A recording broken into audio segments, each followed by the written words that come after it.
This episode of the Divorce Etc. podcast is going to be a cheat sheet for our top 5 podcasts in the My Stuff category, which is all about your assets, your ring and your jewelry, your property, your housing, organization, and more. We know how hard it is to always find honest and reliable information when it comes to divorce, dealing with it, and beyond. And our mission is always to try and break it down so that you are able to find the best information easily, the tips and the advice that are going to help you the most in your situation. And on our website, we've even color coded those different categories so that you're able to hone in on exactly what you're looking for. So we are going to get started so that you can get to these top most listened to episodes in this category. T. Hey guys, so it's so hard to stay organized when you're getting a divorce. It's so overwhelming.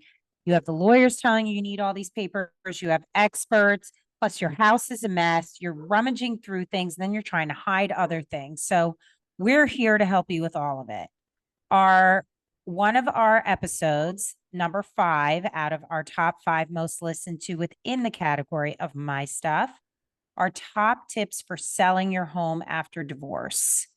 Now, there's a lot that goes into selling your home, and some advisors will tell you just sell the house, right? Didn't we have a financial advisor who said that? It wasn't Melissa Rubenstein who we did this episode with. And this episode falls into season 2, episode 47. But there are a lot of opinions about this. Some people are like, just get rid of the house. And if you're going to get rid of the house, this is the way to do it. So what are your thoughts? I mean, what I like about this is that Melissa, in addition to having been divorced herself, right? Correct. She is a real estate agent, and she understands the sensitivity and the sensitive nature of when you're selling your house and you're getting divorced. First of all, your friends, your neighbors, your community, they may not know that you're getting divorced, so she has really good practical tips about, like, what to have out and what not to have out in your home, because you're going to have people walking through your house, and how to go about it in terms of just dealing with the bank, if you want to finance, or if the buyers are financing. So there's just a very practical, informative episode. Melissa is not a financial advisor. So in terms of whether or not you can afford to keep your house, that was one of our top episodes in one of our other categories, in our My Wallet category. Literally an episode about, can you afford your house? This is literally, if you are selling your home, the way to do it that's going to bring you the most money, help you sell it in the shortest time frame possible, and practical tips for, like I said, when people are actually walking through your home. And even, if you have kids, there may be specific ways that you want to go about it. So top tips for selling your house is something that, at least 50% of people getting divorced need to hear. Our number 4th top episode in the My Stuff category. I loved this one. What should I do with my engagement ring after divorce? This was so fun. It was so fun. It was season 2, episode 6, and we had jewelry designer Stephanie Gottlieb, who TH and I are both obsessed with, and obsessed with her jewelry and her line and her Instagram account.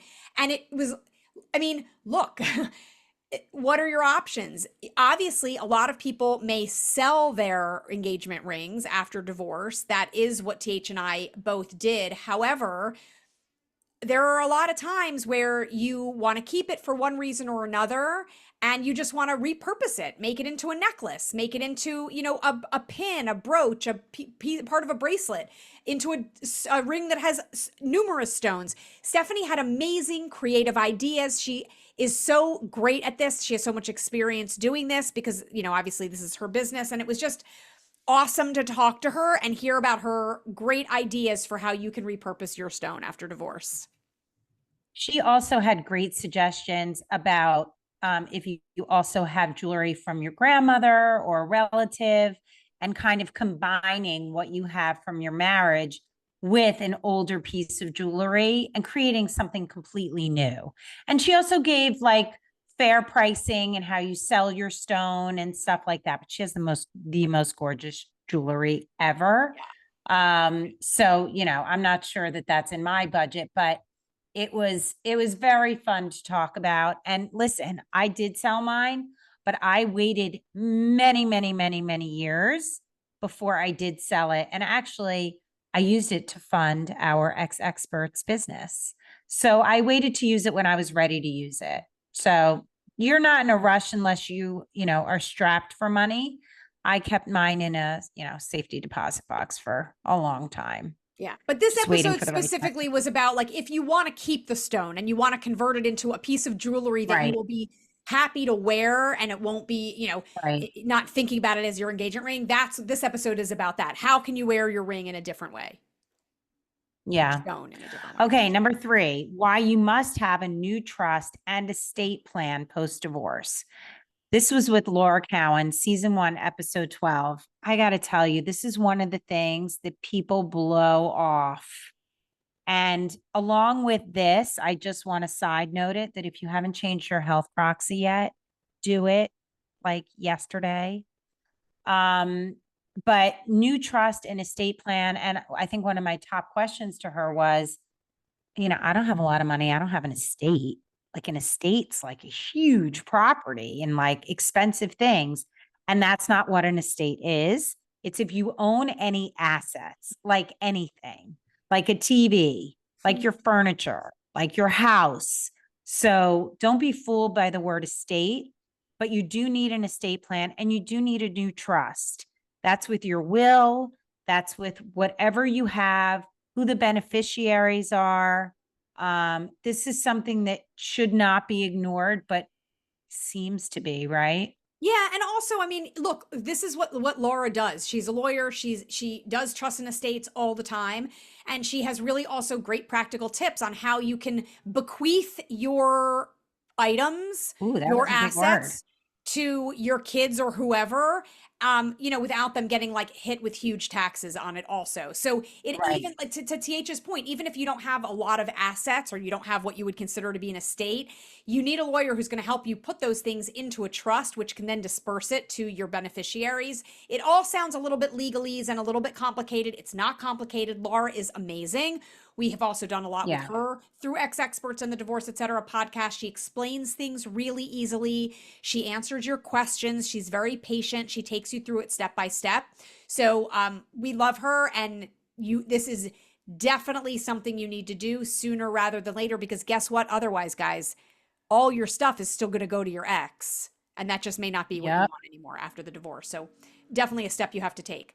Okay, our number 2 most listened to episode in the My Stuff category, covering your ass in real estate during divorce. This is season 3, episode 71, with real estate attorney Jill Sodafsky, who, disclaimer, full disclosure, is one of my best friends. And by the way, we became best friends because she was my real estate attorney when I sold my apartment. And she's so freaking good at what she does, but her personality makes it so much better, which really shines through in the podcast. She has a lot of energy. She speaks about things very simply, in a way everyone can understand. And you do need to cover your ass in real estate during divorce to make sure that however you are dividing things up, that you're getting what is coming to you, and that, you know, there are no questions or there's nothing to be disputed when you actually make that sale and divide up those assets. Yeah, I mean, I didn't know as much in this episode to contribute, but I learned a shit ton. And listen, we want to cover our ass all the time, right? We want to make sure that we're always getting it right. I have to just make a quick correction. Stephanie Gottlieb with your engagement ring is actually season 3, episode 6, not season 2, episode 6. So that was just a minor mistake.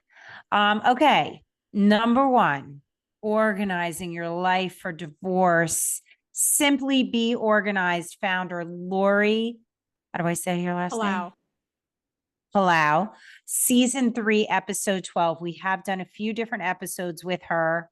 And really, she simplifies it. She helps you get your shit in order, literally your stuff, like the things you put your hands on.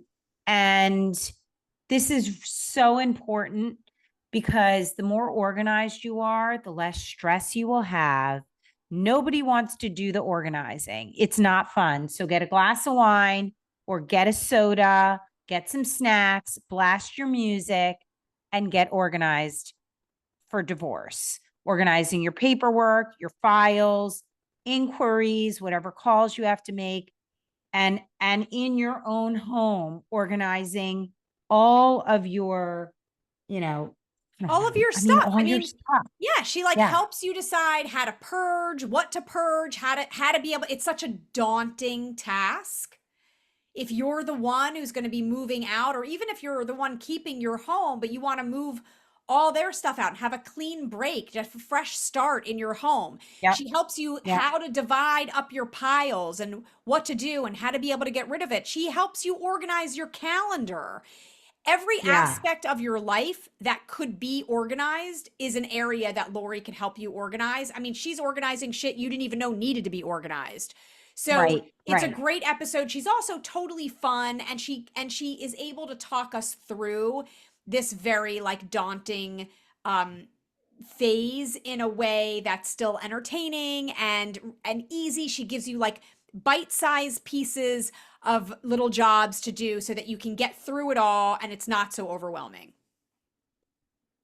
It's a must. Listen, all of They're these, all. if you haven't listened to the other buckets already, and you're just starting with this one for my stuff, we have organized our website and our information in categories that we call buckets, to help you. We want to simplify your whole process. We are not here to add stress to your life. So in addition to my stuff, our other categories include my divorce, my wallet, my family, and myself. And we have listed and rounded up our top 5 episodes within each of those categories. So if you are in the process and thinking of getting a divorce, you should listen to all of these. Go for a walk, go for a hike, go for a drive, but just start taking in the information a little bit at a time for what's relevant for where you are. But organizing is one of the top things that you should do to start off. If you have any questions and we haven't covered something that you're curious about, email us at hello@experts.com. You can also find in the link in bio, if you're looking at this through social media, to get directly to our website for each of these categories. And we have the list in the show notes. So go find them, listen to them, let us know what you think. Have a great day.